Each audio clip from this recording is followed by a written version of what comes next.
बद्रीनाथ की कथा के अनुसार भगवान विष्णु नर और नारायण के रूप में इस क्षेत्र में तपस्या कर रहे थे।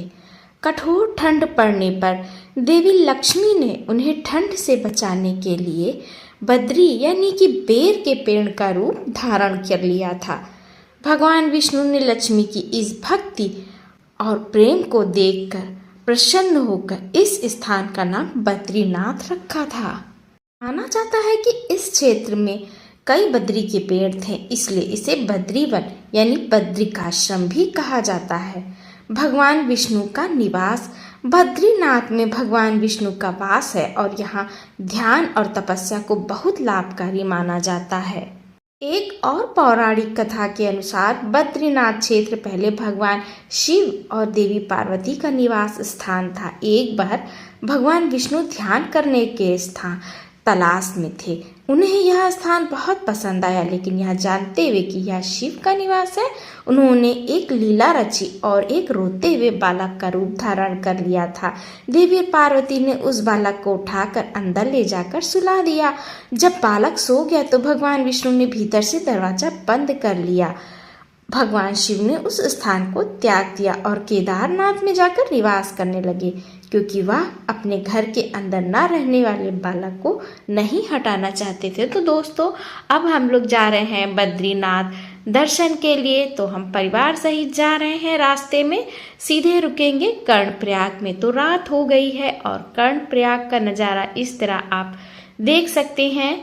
तो कर्णप्रयाग हम लोग पहुँच गए हैं। बद्रीनाथ पहाड़ों पर है, रात का टाइम हो गया है, तो हम अभी बद्रीनाथ नहीं जाएंगे। कर्णप्रयाग हम लोग रुकेंगे एक होटल में और सुबह हम लोग निकलेंगे बद्रीनाथ के लिए। तो कर्णप्रयाग से बद्रीनाथ की दूरी 100-125 किलोमीटर की है। तो छोटा सा एक होटल लेकर इसमें हम लोग रुके हैं और अब बाहर का नज़ारा देखते रात में क्या है। बद्रीनाथ धाम से भी कुछ कम नहीं है। तो यहाँ रात का समय है, देख सकते हैं सारे घर। रुद्रप्रयाग से सुबह चले थे और इस टाइम हम लोग कर्णप्रयाग में रुके हैं, क्योंकि अभी बहुत यहाँ पर अलकनंदा नदी बहती है। तो आप अलकनंदा नदी की आवाज़ भी सुन सकते हैं। बहुत ही तेज धार में यहाँ अलकनंदा नदी बहती है। इस नदी का नज़ारा और ये नज़ारा की बात ही कुछ अलग है, क्योंकि अभी रात है तो ऐसा है। सुबह इसकी खूबसूरती कितनी अच्छी होगी। ये देखिए, अलकनंदा नदी बह रही है बहुत ही कलकलाहट से। बहुत ही तेज धार है इनकी।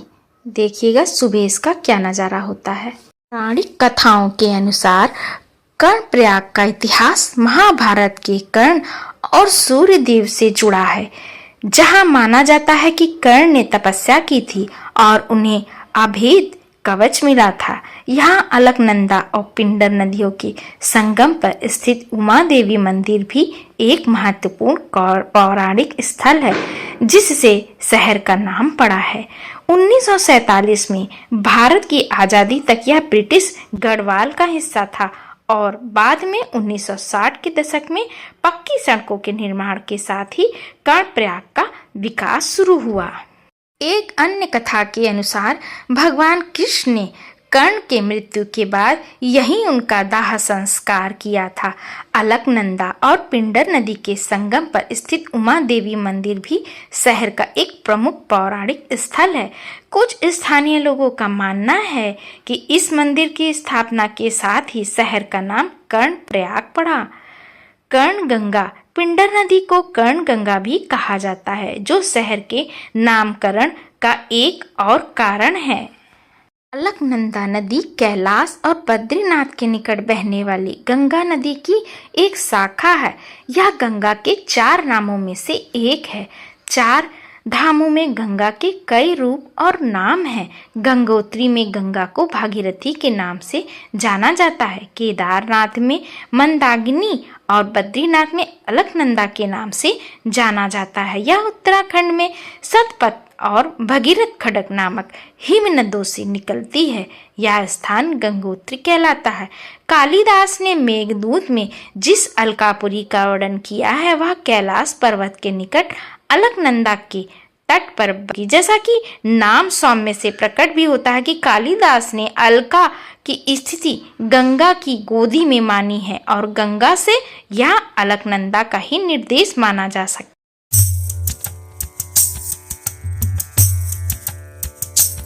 तो दोस्तों, अब हम लोग पहुंच चुके हैं बद्रीनाथ धाम के लिए। वहां पे हम लोगों ने खड़ी कर दी है पार्किंग और दोपहर का समय है। सूरज की किरणें नीचे नहीं पड़ रही हैं, ऊंची ऊंची पहाड़ियों पे आधी आधी पड़ रही हैं, क्योंकि सुबह यहाँ देर से सूरज की किरणें नीचे आती हैं ऊंचे पहाड़ों के कारण, और जल्दी ही यहाँ पे शाम हो जाती है। कड़ाके की सर्दी पड़ रही है, इसी वजह से बद्रीनाथ धाम में कोई भीड़ आपको नजर नहीं आएगी। ये देखिए कितनी ऊंची ऊंची पहाड़ियों पे बर्फ जमी है। मंदिर ही पास में ही है पार्किंग के, और होटल धर्मशालाएं भी पास में ही। बहुत आराम से आपको यहाँ पर आकर दर्शन कर सकते हैं। तो हम लोगों ने अपना होटल में सामान रखने के बाद तुरंत निकल पड़े हैं बद्री विशाल दर्शन के लिए। पास में ही मंदिर है, अब दर्शनों के लिए हम लोग निकल पड़े हैं।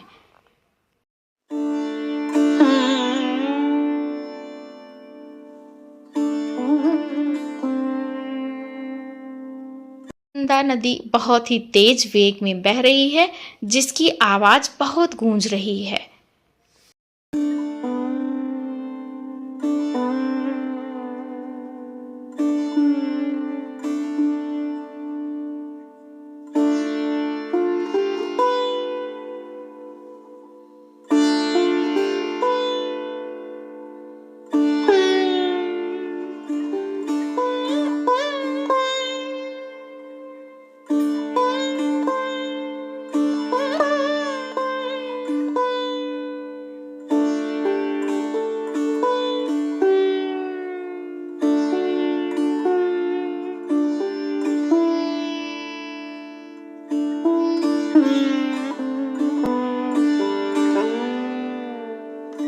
वैसे तो आप गर्मी और बरसात में आ सकते हैं, लेकिन ये अक्टूबर के मौसम में भीड़ कम होती है। तो जब हम इस मौसम में आते हैं तो आराम से दर्शन हो पाते हैं। जो लोग नहीं चल पाते हैं, ज़्यादा देर लाइन में नहीं खड़े हो सकते हैं, तो ये मौसम उनके लिए बहुत ही बढ़िया रहेगा। तो सामने मंदिर बिल्कुल दिखाई देने लगा है। देखिए, ये मंदिर रहा जय बद्री विशाल भगवान की।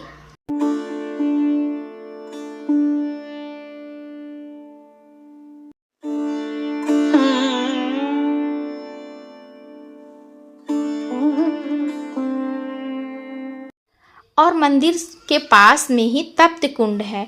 भगवान का ये चमत्कार कि पीछे बहती हैं ठंडी ठंडी अलकनंदा, बिल्कुल बर्फ़ के पानी जैसा उसकी ठंडी नदी है। और ये है तप्त कुंड। तप्त कुंड दो बने हुए हैं, एक महिलाओं के लिए अलग और पुरुषों के लिए अलग। हम लोग दूसरे दिन भी आज हम लोग आए हैं, इसके मॉर्निंग में सुबह के टाइम में भी दर्शन करने आए थे। तब यहाँ पे बहुत से पुरुष नहा रहे थे और बहुत सी महिलाएं भी महिलाओं के कुंड में नहा रही थी, जो कि हम लोग दोपहर में यहाँ आए हैं। पानी बहुत ही गर्म है और इस वजह से इसमें कोई भी नहीं उतर पाया पानी में। सभी लोगों ने बस पानी को स्पर्श ही कर लिया। ये देख सकते हैं यहाँ से गरम गरम पानी निकलता है। तो इसकी भी तप्त कुंड की भी एक कथा आती है।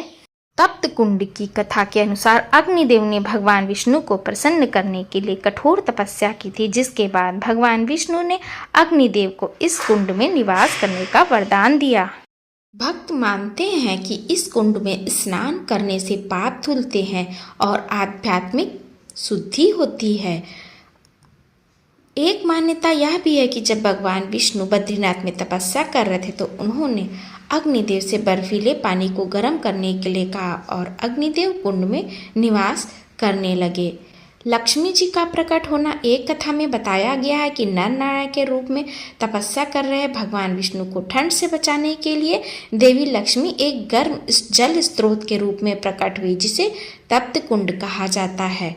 इस कुंड के नीचे नारद कुंड भी है, जहां आदि शंकराचार्य को भगवान बद्रीनाथ की प्रतिमा मिली थी। भक्तों को नारद कुंड में स्नान करने की अनुमति नहीं है, क्योंकि इसे बहुत पवित्र माना जाता है।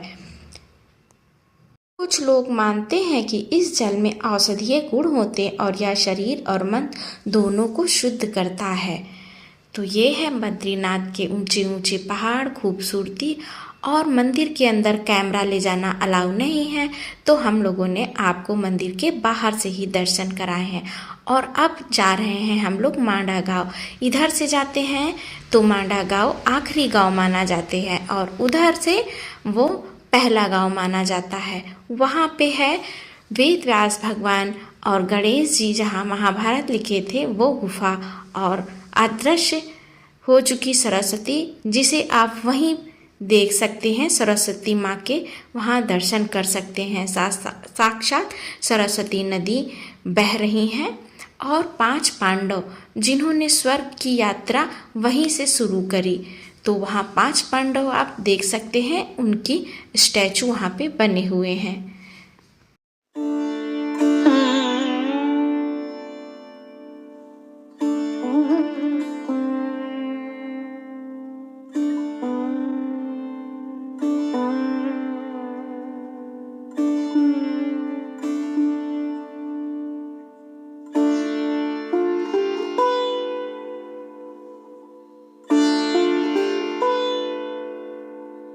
मांडा गांव ऊंचाई पर है, जो पार्किंग में गाड़ी खड़ी करने के बाद पैदल ही जाना पड़ता है। ऑक्सीजन भी कम है, तो हम यहाँ एक ढाबे में रुक जाते हैं और थोड़ा सा धूप निकल आई है तो हाथ पांव सेकने के बाद ही आगे बढ़ते हैं, क्योंकि सांस लेना भी मुश्किल हो रहा था। और यहाँ पे जीने से बने हुए हैं सीढ़ियाँ, तो सीढ़ियाँ होकर ही गाँव में जाया जाता है। आगे अभी मिलेगी सरस्वती नदी, जिसके दर्शन हम आपको अभी कराएंगे। और ठंड यहाँ पे भी बहुत ज़्यादा पड़ रही है, पहाड़ों पर बर्फ़ जमी हुई है। यहाँ अलकनंदा है। तो आगे हम बढ़ते रहते हैं। हम लोग ग्रुप में थे और सब लोग अलग हो गए थे इधर उधर, तो हमारा ग्रुप भी आगे आके मिल गया है। तो यहाँ चाय नाश्ता करने के बाद हम बढ़ जाते हैं माड़ा गांव में और आगे।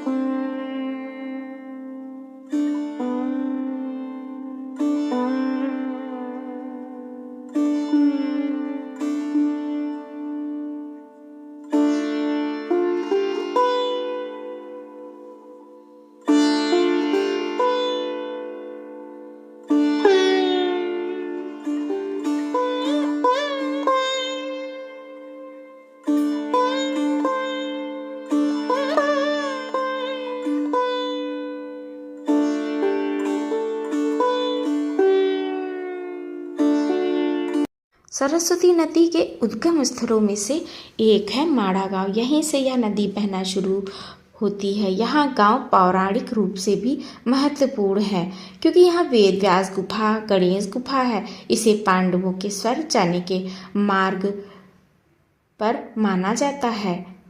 एक कथा के अनुसार देवी गंगा और सरस्वती के बीच हुए एक विवाद के कारण गंगा ने सरस्वती को श्राप दिया कि वह पृथ्वी पर नदी बनकर बहेंगी और भूमिगत हो जाएंगी।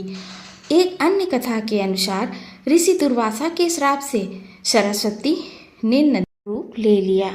अन्य कथा के अनुसार सबसे प्रसिद्ध कथा जो है वो गणेश जी ने महाभारत रचना के दौरान नदी के तेज बहाव के कारण उसे श्राप दिया था कि वह विलुप्त हो जाएगी। इस कलयुग के अंत तक लुप्त रहने का श्राप दे दिया था। आप देख सकते हैं कितनी तेज धार है सरस्वती नदी की। अब इसकी आवाज को सुनिए।